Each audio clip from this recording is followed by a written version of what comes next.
Сайн байцгаана уу? Өнөөдрийн бичлэгийг үргэлжлэхэд бэлэн боллоо. 2019 оны 11-р сарын 27-нд нэгэн сонирхолтой үйл явдал болсон. 1996-аас 1999 оны хооронд 3 өөр хотод нийт 7 хүний амьд төрсөн. Олон жил эрен сурвалждаж байсан нэгэн этгээдийг худалдааны төвийн камер болон нүүр таних технологийн тусламжтайгаар танин шилрүүлсэн байна. Тэр эмэгтэй 20 жилийн турш зүгтэж амьдарсан бөгөөд амьдрал нь ингэж гинэт дуусна гэж зүгдэндэж бодоогүй явсан. Тэгвэл түүнд яг юу тохиолдсон юм бол Лаур Унжи 1974 он Хятадын Жанши мужийн Жаожо нотод 5 хүүхэдтэй айлын бага охин болж төрсөн. 15 настайдаа тэр мэргэжлийн сургуульд хэлсэн оржээ. Тэнд жилд нэг удаа хөтөлбөрөөр сурагчдыг гадаад төрөх биеийн галбар зан чанараар нь сонгоо авдаг байсан. 1992 онд сургуулаа төгсөөд 1993 онд бага сургуулийн багш болжээ. Найзынхаа урам дээр Лао өөрөөсөө 10 насаар ах Пау Зин гэдэг хүнтэй танилцсан. Пау бол ядуу айлын 7 хүүхэдтэй айлын бага хүү байсан бөгөөд өмнө нь гэрлэж нэг охинтой болсон байв. Тэр 15 наснаас эхлээд хэд удаа шоронд орж байсан түүхтэй. 15 настайдаа аавыгаа алдсан тэрээр дээрэм танхаа эргээр 8 жилийн хорих халавч шоронд сууж байсан. Тэр үед Лао багш байсан бөгөөд сарын цалин ойролцоогоор 300 ян байжээ. Энэ нь тухайн үеийн дундаж орлоготой тэнцэх хэмжээний мөнгө байсан юм. Гэвч Патай үерхэж эхэлсний дараа тэд өдөрт бараг 200 ян зарцуулдаг болсон ба энэ мөнгө нь Пагийн хууль бус үйл ажиллагаанд олддог байв. Лаогийн эцэг их Патай үерхийг нь огт зөвшөөрдөггүй байсан бөгөөд энэ асуудлаас болж Лао ээжтэйгээ хүртэл маргалдаж байжээ. 1996 онд Па зодооны үеэр нэг хүнийг хутгалсан хэрэг гарсан бөгөөд үүний дараа хоёул төрлөг нутгаа орхиж Шинжэн, Ханжоу зэрэг хотуудаар явж бизнес эхлүүлжээ. Тэд Шинрэн сан гэж нэрлэгддэг лөөврийн арга ашиглаж амархан мөнгө олж эхэлсэн. Энэ лөөврийн арга нь дараах байдалтай.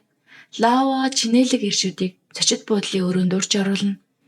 Тэнд нь нөхөр эсвэл найз залуу нуугдж байгаад гинэт гарч ирж байрч авлаа гэж сүрдүүлэн мөнгө нэгтэг. Нэг удаагийн ийм гэмт хэрэгээс тэд ойролцоогоор $8,000 олж байжээ. Гэмт хэрэг үйлдээд олсон бүх мөнгөө Па өөрөө авч явуулгүй Лао татгалуулж байжээ. Энэ нь цагдаа нарт баригдлаа гэхэд бүх мөнгөө хураарлахгүй байх. Эсвэл Лаог үнэн чисгийг шалгасан хэрэг байв. Тэгээд тэд хамт цугталгүй анхаарал татахгүй тул тус тусдаа явж байгаад 1996 оны 5 дугаар сард нутгийнхаа эмнэлэг дээр эргэж уулзахаар тохиролцсон байна. 6 дугаар сарын 2-нд Па Лао хоёр Нанчан хотод иржээ. Тэд өрөө төрөлсөн бөгөөд Па хуурамч хүнлэх ашиглан шөнийн клубт ажил орсон байна. Харин Лао ширээний хүүхэн болж ажиллаж эхэлжээ. Тухайн үеийн Хятадын шөнийн клубүүд одоогийн орчин үеийн клубүүдээс нэлээд өөр байсан. Караоке, бүжгийн үзүүлбэртэй, зарим нь бүр саун, халуун усны өрөөтэй байв.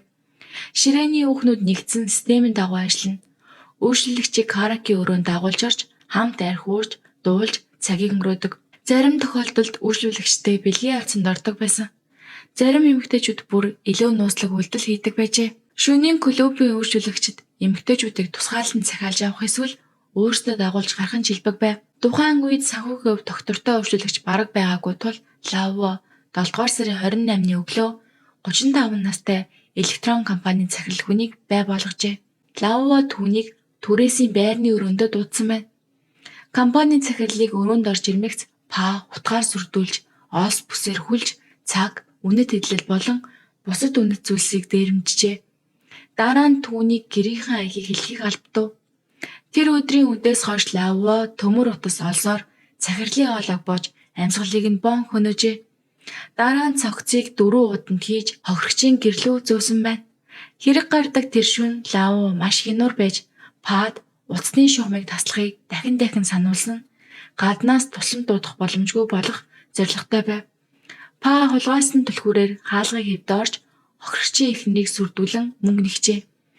Ойролцоогоор $3,600 дээрэмсийн дараа Па хохирогчийн эхнэр болон 3 настай охиныг нь хоолойг нь боож алсан. Энэ үед Па бүрэн солиорсон байдалтай байв. Өөрөө 6 настай охинтой хэрнээ 3 настай жаахан охинд өчүүхэнж өрөвдөх сэтгэл гаргаагүй юм. Удалгүй мөрдөн байцаагчид хангалттай олон баримт цуглуулсан. Тэднийг гэмт хэрэгтэн болохыг нотлохын тулд 1997 оны 10 дугаар сарын ихээр баривчлага захирамж гарчээ. Па Лао хоёр Жажан мужийн Вэнжао хотод зугтаж очсон. Баригдахаас зайлсхийхийн тулд тэд тусдаа өөр зочид будалд байрлажээ. Лао өмнөхтэй адил аргаар дахин хохирогч татах төлөвлөгөө гаргасан байв. Тэр 20 настай Лян гэдэг эмэгтэйтэй байшин түрээслэх тухай ярилцаж байхдаа түүний бугунд Омега цаг байгааг хараад баян хүн байна гэж боджээ. Гэвч үнэндээ Лян ч бас шөнийн клубт ажилладаг эмэгтэй байв. 1997 оны 10 дугаар сарын 10-нд Па Лао хоёр Ляны гэрт очиж багахан хэмжээний бэлэн мөнгө л дээрэмжиж чадсан. Үүнд сэтгэл дундуур болсон Па Лянд мөнгөтэй хүн дуудаж ирүүлэх гэж шахажээ. Лян нэг охиныг хууш дуудсан байна. Үүний дараа нэг охин ирсэн бөгөөд Па Лао хоёр тэр охины мөнгө болон банкны картыг дээрэмдсэн байна.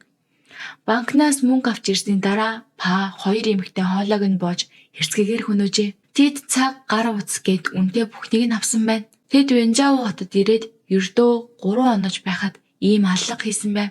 Тэдний үйлддэг гэмт хэрэг ердийн нэг зочид буудлын лувраас хайлж илүү аимшигтай хэлбэрт шилжсэн байна. Тэдэнд хохирогчийн алаасанд байгаа хэдэн төгрөг өмсөж яваа үнэт эдэл нь бага санагдах болж илүү их мөнгөний төлөө хүний амийг юм чинээ бодохгүй хөнөөдөг болжээ. Тэдний үйлдэл ердийн нэг дээрэм лувраас хайлж хүн барьцаалах их хэмжээний мөнгө нэхэх улмаар хэрцгийгээр амь насыг нь хөнөөдөг цоврал аллах болон хувирсан. Хэрв барьцаалагдсан хүн мөнгөгүй эсвэл арга гэрийнх нь хол байвал тэд хохирогчийг сүрдүүлэн айлгаж өөр нэг гэмгүй хүнийг өгөөш болгон дуудулдаг байв. 1999 оны 6 дугаар сарын сүүлээр тэд Анху мужийн Хэпи хот руу зугтаж хуурамч үнэлэх ашиглан байр түрээсэлжээ. Лао дахин шөнийн клубт ширээний өвгнөр ажилд орсон. Удалгүй нэгэн орой клуб дээр эрчим хүчний компани захирал өөрийгөө баян хүн мэт харагдуулахын тулд олон хүнд жумхаа тамхи хайрцгаар нь тарааж бизнесийн талаар гайхуулж байгааг Лао харжээ. Жумхаа тамхи нь тухайн үед тансаг хэрэглээ гэж тооцогддог бизнесмэнүүд, үйлчлүүлэгч, төрийн албаагчдад бэлэг болгон өгдөг үнэтэй брэнд байв. Үнэн дээр эрчим хүчний компани захирал 1990-ад онд ажилласаа гарч хувийн бизнес эхлүүлсэн ч нийгмийн хүрээлэлдээ баян мэт дүрэгсгдэг нэгэн байжээ. 7 дугаар сарын 22-ны өглөө эрчим хүчний компани захирал Лаогийн түрээсийн байранд орж ирмэгц. Па түүний гар хүлийг хөлж уцыг нь тайлуулж хүзүүнд нь төмөр утас орон төмөр торонд хоржээ. Па өмнө нь 7 м урт төмөр амтны тор бэлчгсэн байсан. Эрчим хүчний компани захирал надад хэдхэн мянган юан л байна. Найзуудаасаа мөнгө зээлэх хэрэгтэй гэж хэлэхэд Па түүнийг айхгүй байгааг мэдэрчээ. Тэгээд өөрийгөө жинхэнэ барьцаалагч гэдгийг итгүүлэхийн тулд илүү аимшигтай зүйл хийхээр шийдсэн. Па зах руу явж нэгэн мужааныг цонх засуулах хэрэгтэй гэж хуурж гэртээ авчирсан байна. Мужаан гэрт ормогц торон торигдсон хүнийг хараад зугтахыг оролцсон ч Па хутгаар сүрдүүлжээ. Па эрчим хүчний компани захирлын өмнө мужааныг хутгалж хаалж толгойг нь тастаж цогцыг хэсэглэн хөлдөөгшөнд хийсэн. Эрчим хүчний компани захирал айсандаа чичирч ойролцоогоор 36 мянган юан олж чадна гэж бовтнож шууд эхнэр лугаа залгаж мөнгө олохыг хүсжээ. Эрчим хүчний компани захирал амиа амархын тулд 7 дугаар сарын 23-ны өглөө гэхэд мөнгийг бэлэн болгоно гэдгээ баталж эхнэртэй андсан хоёрч баринд бичигт гарын үсэг зурж үлдээв. Мөнгө авахар явахын өмнө Па Лаод шүн дунд хүртэл би ирэхгүй бол баригдсан гэсэн үг. Тэгвэл эрчим хүчний компани захирлыг даруйгалж аль болох хурдан зүгтгэж анхааруулжээ. Па өөрийн хийсэн гар бүг авч захирлын гэрлөө очсон. Захирлын эхнэр би 12 мянган юан л олж чадлаа гэж хэлжээ. Энэ их мөнгийг биеэрээ очиж авах ёстой болсон. Хачирхалтай нь Па зөвшөөрч 30 минутын хугацаа өгчээ. Гэвч 12 мянган юан бол захирлын эхнэрт асар их мөнгө байв. Хэрв 5,000 орчим байсан бол ах дүү найзаасаа зээлж болох байлаа. Аргаа барсан захирлын эхнэр ажил дээрээ очиж даргатайгаа иржээ. Дарга нь шууд цагдаад мэрэгдэхийг зөвлөсөн. Цагдаа нар тэр үед захирлын гэрийг бүсэлсэн байна. Па булан шахагдсанаа ойлгож хайрцаг барин бамбай болгон цагдаатай сүргэлцсэн. Бүр зураг авч байсан хүнийг хүртэл шаалж хөөе зурагчнаа зугаатай байна уу гэж хэлжээ. Цагдаа нар түүнийг амьдаар нь барихын тулд бууж өгөхийг шаардсан ч Па эсэргүүцээр байв. Аргаа барсан цагдаа нар улмас асгаруулагч хий тавьж түүнийг гарч ирэхээс өөр аргагүй болгосон. Түүнийг зүхтах эсвэл дахин буудах орлого хийхээс өмнө хөл рүү нь буудаж хөдөлгөөнгүй болгож баривчилжээ. Түүнийг баривчлахад оролцсон цагдаа гавьяа байгуулсан ч 6 жилийн дараа буюу 2005 онд албан тушаал твснийхээ дараахан авилгын эргээр баригдсан. Па баригдсны дараач Лавогийн байршил барьцаалагдсан хүмүүсийн талаар огт хэлээгүй. 7 хоногийн дараа хөршүүд эвгүй үнээр гарч байна гэж мэдээлж цагдаа нар торон дотроос захирлын цогцыг хөлдөөгчнөөс мужааны цогцыг олжээ. Өмнө барьцаалагдсан хүмүүс зүгтаж чадсан тохиолдол байсан ч энэ удаа Па зориуд тор бэлдсэн байв. Гэрчүүд Лаво өөрөө хөлдөөгч худалдан авч байсныг харсан гэж мэдүүлжээ. Анх харахад уур илэнгийн улмаас болсон аллага мэт боловч үнэндээ энэ нь урьдчилан төлөвлөсөн хэрэг байв. Барьцаалагдсан захирлаас мөнгө авах амаргүйг мэдсэн Па нийгмийн хамгийн доод давхаргад амьдарч 70 настай ээж болон гэр бүлээ тэжээхийн тулд тэмцэж явсан мужааныг хуурж авчирч аимшигтайгаар хөнөөсөн. Шүүхийн явцад Па эхэндээ захирал амьд байсан гэж мэдүүлсэн ч дараа нь мэдүүлгээ өөрчилж өөрөө алсан гэдгээ хүлээн зөвшөөрчээ. Тэр бүх эрхийг өөр дээр авч Лаво ямар ч холбоогүй гэж мэдгдсэн.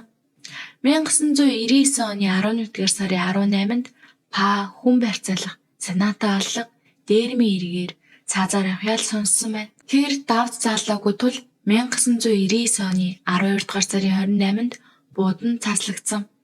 Па цааслагдсны дараа Лаво 20 жилийн турш тасралтгүй зүгтэж амьдарсан. Тэр энэ хугацаанд байнга нэр бичиг баримтаа сольж хот дамжин нүүж явжээ. Заримдаа зочид буудал байрлал, заримдаа өөрийг нь санхүүгийн хувьд дэмждэг ирчүүдтэй хамт амьдардаг байсан гэж өөрөө мэдүүлсэн байна. 2016 оноос эхлэн Пужан мужийн Шаймэн хотод амьдарч эхэлсэн тогтоогдсон. Тэр бааранд ажиллаж үйлчлүүлэгчээс мөнгө авч байв. Өөрийгөө Шэри гэж англи нэрээр танилцуулдаг байсан. Хамт ажилладаг хүмүүс нь түүнийг нүрээ гой буддаг, зөөлөн ааштай, хичээнгү гэж тодорхойлжээ. Тэр сард ойролцоогоор $2000 мөнгө олдог байв. 6 сарын дараа тэр тус бааранд өндөр орлоготой ажлуудын нэг болсон ч 2017 оны эхээр тодорхойгүй шалтгаанаар ажлаа орхисон. Дараа нь автомашины борлуулалтын газар ажилласан байна. Найз залуугаасаа салсан ч түүний гэрт үндгүй амьдарсаар байжээ. Удалгүй тэр бааранд танилцсан цагны дэлгүүрийн эзэнтэй үерхэж эхэлсэн. Өмнөх хэдэн жилийн хугацаанд Лаво гоо үзгсэн, өдөө атгсан төрхөөрөө олон ирчүүдийг татдаг байсан. 20 жилийн турш цугтахдаа тэр том хотуудаар амьдарч гоо сайхны мясаас л хүртэл хийлгөө. Төгөлдөр хуур тоглож сурч, зураг зурж, ажил болон найз залууга байнга сольж, бүр нохоо уртал тэжээж байжээ. Хүмүүс түүнийг стилтэй, даруухан хэрнээ нууцлаг эмэгтэй гэж боддог байсан. Тэр их бардам зан чанартай, үргэлж бусдаас илүү байхыг хичээдэг. Ирчүүдийн өгсөн мөнгө, халамжийг жирийн зүйл мэт хүлээж авдаг байв. 2019 онд найз залуу нь хэд оногоор явхад тэр түүний ажлын байрыг харж өгчээ. Тэр худалдааны төвийн камерт бичигдсэн байв. Харин тэр камер нь нүүр таних системтэй байсан. Шаймэний цагдаа нар түүний зургийг 90 сурагчдаж байсан Лавогийн зурагтай харьцуулахад 97-ны 33% ижил төстэй гарчээ. Хятадын нүүр таних технологи маш хурдтай хөгжсөн. Ялангуяа цар тахлын үеэр хяналтын сүлжээ асар өргөн нэгт болсон байна. Сургууль, компани, ресторан, зочид буудал, дэлгүүр, парк, бүр нийтийн бие засах газар хүртэл орохын тулд QR код уншуулах шаардлагатай болсон. Хяналтын систем зарим иргэдийг эрсдэлтэй эсвэл сэжигтэй гэж автоматар ангилдаг болжээ. Үүнээс болоод нүүр таних системээр нэвтэрдэг ухаалаг хаалгатай нийтийн бие засах газарт орсон хүмүүс системд аюултай гэж танигдсанаас болоод хаалга нь онгоохгүй гацх тохиолдол хүртэл гарч байв. Ийм өргөн хяналт олон жилийн турш зүгтэж явсан хүмүүсийн амьдралд асар их нөлөө үзүүлсэн. Хятадд хуурамч үнэлэх ашиглан явж байх нь маш их эрсдэлтэй болсон байна. Алдартай дуучид хүртэл нүүр таних системээр баригдсан тохиолдол бий. Энэ систем зөвхөн царайг биш, маск, малгай өмсөн хүний биеийн хөдөлгөөн, биеийн хэлбэрийг хүртэл таних чаддаг. Танигдсан хүний мэдээлэл нь шууд хувийн мэдээллийн сантай холбогдож, сүүлийн хэдэн 7 хоногийн хөдөлгөөн, машин, гэр бүлийн холбоо, ойр орхон уулздаг хүмүүсийг хүртэл холбож гаргадаг. Лаува 11-р сарын 27-нд худалдааны төв баригдсан. Тэр айд сандарсан шинж огт үзүүлээгүй. Цагдаагийн хэлтэс зураг авахгүйхтаа хүртэл тайван бүр өөртөө итгэлтэй харагдаж байсан гэдэг. Эхэндээ би Лаува биш гэж үгүйсгсэн. Гэвч ДНХ шинжилгээгээр хэн болох нь тогтоогдсны дараа 2019 оны 12 дугаар сард болсон анхны шүүх хурал дээр эцэст нь хэрэгээ хүлээсэн. Прокурор түүнийг нэг хүний амь насыг хөнөөсөн 2 хүн барьцаалсан 5 удаагийн дээрэм эргээр ялжээ. Лаува зарим хэргийг үгүйсгэсэн ч дээрэм барьцаалах хэргийг хүлээн зөвшөөрсөн. Тэр би угаасаа зөөлөн хүн амьтанч хор өргөж байгаагүй гэж хэлсэн байна. Лаува шүүхтэр мэдүүлэхдээ бүх хэргийг Пагийн дарамт шахалтаар хийсэн гэж тайлбарласан. Тэрээр өөрийгөө алуурчин биш харин Пад хүчирхийлүүлж бэлгийн болон эдийн засгийн хувьд мүлжүүлж байсан хохирогч гэж өөрийгөө тодорхойлжээ. Па өөрийг нь мөнгө олох хэрэгсэл болгон ашигласан.